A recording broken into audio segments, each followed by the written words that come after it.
നമ്മൾ ഇന്ന് തയ്യാറാക്കാൻ പോകുന്നത് സോയ വെച്ചിട്ടുള്ള ഒരു അടിപൊളി റോസ്റ്റാണ്. അതിന് വേണ്ടിയിട്ട് ഞാനിവിടെ ഒരു 1.25 കപ്പ് അളവിൽ സോയ ചങ്ക്സ് എടുത്തിട്ടുണ്ട്. അതൊന്ന് നന്നായിട്ടൊന്ന് വേവിച്ചെടുക്കണം.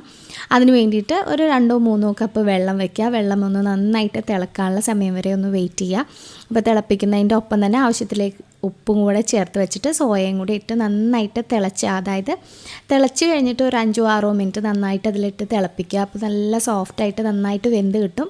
ഇനി ആ വെള്ളത്തിൽ നിന്നൊക്കെ ഒന്ന് മാറ്റി അതിൽ ആ വെള്ളമൊക്കെ ഒന്ന് സ്ക്വീസ് ചെയ്തിട്ട് മാറ്റി വെക്കുക കേട്ടോ.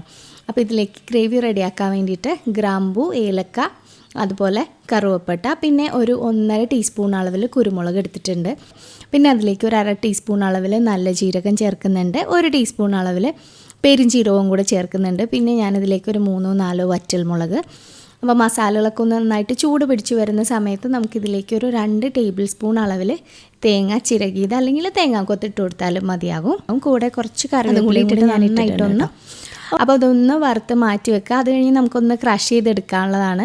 പിന്നെ ഇതിൻ്റെ മസാല റെഡിയാക്കാൻ വേണ്ടിയിട്ട് 2 മീഡിയം സവാള അല്പം വെളിച്ചെണ്ണ ചൂടാക്കിയിട്ട് നന്നായിട്ടൊന്ന് വഴറ്റിയെടുക്കുക.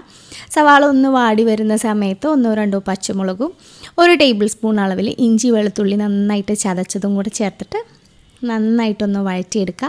അപ്പോൾ സവാള ഒരു നല്ലൊരു ബ്രൗൺ കളറിലേക്ക് മാറി തുടങ്ങുന്ന സമയത്ത് 2 മീഡിയം സൈസുള്ള തക്കാളി നന്നായിട്ടൊന്ന് പേസ്റ്റ് ആക്കിയിട്ട് അല്ലെങ്കിൽ ചെറുതായിട്ട് അരിഞ്ഞിട്ടോ ചേർത്തിട്ട് തക്കാളിയുടെ ആ ഒരു ടേസ്റ്റൊക്കെ ഒന്ന് മാറി തക്കാളിയൊക്കെ ഒന്ന് നന്നായിട്ട് വെന്ത് അതിൽ എണ്ണയൊക്കെ തെളിഞ്ഞ് വരുന്ന ആ ഒരു സമയം വരെ നന്നായിട്ട് വഴറ്റുക. ഈ ഒരു സമയത്ത് ഞാനിതിലേക്ക് ഈ ഗ്രേവിക്ക് ആവശ്യമായിട്ടുള്ള ഉപ്പ് ചേർത്ത് കൊടുക്കുന്നുണ്ട്.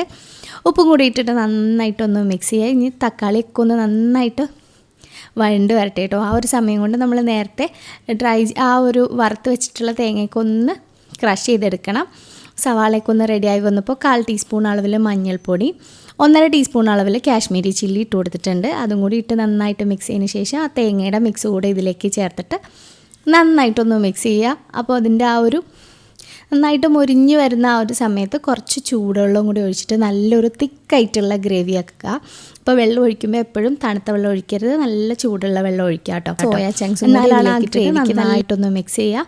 ആ സോയൊക്കെ ഒന്ന് തിളച്ച് വരുമ്പോൾ കുറച്ചുകൂടെ ഒന്ന് കുറുകിപ്പോകും. അപ്പോൾ വേണമെന്നുണ്ടെങ്കിൽ കുറച്ചുകൂടെ വെള്ളം ഒഴിച്ചിട്ട് നന്നായിട്ടൊന്ന് തിളപ്പിച്ചെടുക്കുക. ഇനി നമുക്കിതൊന്ന് മൂടി വെച്ചിട്ട് നന്നായിട്ടൊന്ന് വറ്റിച്ചെടുക്കണം. അത് ഇരിക്കും തോറും ആ സോയ ചങ്ക്സൊക്കെ അതിൻ്റെ ആ ഒരു ഗ്രേവി വലിച്ചെടുത്തിട്ട് നല്ല ഡ്രൈ ആയിട്ട് കിട്ടും. അപ്പോൾ ഈ ഒരു സമയം കുറച്ച് മല്ലിയിലയും അതുപോലെ തന്നെ കുറച്ച് വേപ്പില ഇട്ട് കൊടുക്കുക. തീ ഓഫ് ചെയ്തതിന് ശേഷം അല്ലെങ്കിൽ സെർവ് ചെയ്യണതിന് തൊട്ട് മുന്നേ ആയിട്ട് കുറച്ച് നാരങ്ങാനീരും കൂടി പിഴിഞ്ഞൊഴിച്ചാൽ അടിപൊളി പറയാനില്ല. ഒന്ന് ട്രൈ ചെയ്ത് സോയ വെച്ചിട്ട് ഫീഡ്ബാക്ക് അറിയിക്കുക. അതുപോലെ തന്നെ റെസിപ്പി തീർച്ചയായിട്ടും ഒന്ന് ട്രൈ ചെയ്ത് നോക്കുക.